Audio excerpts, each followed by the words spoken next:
Hello everyone, આજે આપણે બનાવીશું પનીર ભુરજી। 100 ગ્રામ પનીર લીધું છે, સાથે ડુંગળી અને ટમેટાને ઝીણા કાપીને લીધા છે। સ્વાદ પ્રમાણે મીઠું, હળદર પાવડર, આખું જીરું, લીલા મરચાંની પેસ્ટ, આદુ અને લસણની પેસ્ટ, લાલ મરચું પાવડર, પનીર ભુરજી મસાલો, ધાણા જીરું પાવડર, વઘાર માટે તેલ, કસૂરી મેથી અને કોથમીરના પાન લીધા છે। પનીરને આપણે ખમણી લઈશું। આ રીતે છીણ તૈયાર થઈ ગયું છે। વઘાર માટે 2 ચમચી તેલ ઉમેરીશું અને 1 ચમચી આખું જીરું। જીરું કકડી જાય એટલે ઝીણી કાપેલી ડુંગળી ઉમેરવાની છે। 2 મીડિયમ સાઇઝની ડુંગળીને ચોપરમાં ચોપ કરીને ઉમેરી છે, સાથે લીલા મરચાંની પેસ્ટ અને 1.5 ચમચી આદુ અને લસણની પેસ્ટ ઉમેરીને સાતળી લઈશું। બધી વસ્તુ સરસ એવી સતળાઈ ગઈ છે। હવે 2 મીડિયમ સાઇઝના ટમેટાને ઝીણા કાપીને ઉમેરશું, સાથે સ્વાદ પ્રમાણે મીઠું ઉમેરવાથી ટમેટા જલ્દી સોફ્ટ થઈ જશે। મિક્સ કરી લઈશું અને ઢાંકણ ઢાંકીને 4 મિનિટ માટે થવા દઈશું। 4 મિનિટ પછી જોઈએ તો ટમેટા સરસ એવા સોફ્ટ થઈ ગયા છે અને આ રીતે ચમચાથી પ્રેસ કરીએ તો મેશ પણ થાય છે। તો હવે આપણે મસાલા ઉમેરીશું। અડધી ચમચી હળદર પાવડર, 1 ચમચી કાશ્મીરી લાલ મરચું પાવડર, 1 ચમચી ધાણા જીરું પાવડર, 1 ચમચી પનીર ભુરજી મસાલો ઉમેર્યો છે। તમે તેની જગ્યાએ પાઉંભાજી મસાલો પણ લઈ શકો છો। બધા જ મસાલાને આપણે મિક્સ કરી લઈશું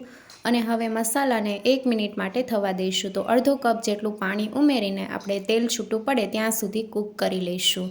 તો બહુ વધારે નથી કૂક કરવાનું, 1 થી 2 મિનિટમાં સરસ એવા મસાલા કૂક થઈ જશે। આ રીતે તેલ છૂટું પડવા લાગ્યું છે। હવે પનીર ઉમેરીશું। પનીરને ગ્રેવીમાં સારી રીતે મિક્સ કરી લઈશું। 1/4 કપ પાણી ઉમેરશું અને 1 ચમચી કસૂરી મેથી ઉમેરીને મિક્સ કરી લઈશું। 2 મિનિટ માટે થવા દઈશું। પનીર ભુરજીમાંથી તેલ છૂટું પડવા લાગ્યું છે। કોથમીરના પાન ઉમેરીશું અને ગેસની ફ્લેમ બંધ કરી દઈશું। પનીર ભુરજીને પાઉં સાથે સર્વ કરીશું। જો આ રેસીપી ગમી હોય તો ચેનલને લાઇક, શેર અને સબસ્ક્રાઈબ કરજો। Thank you for watching.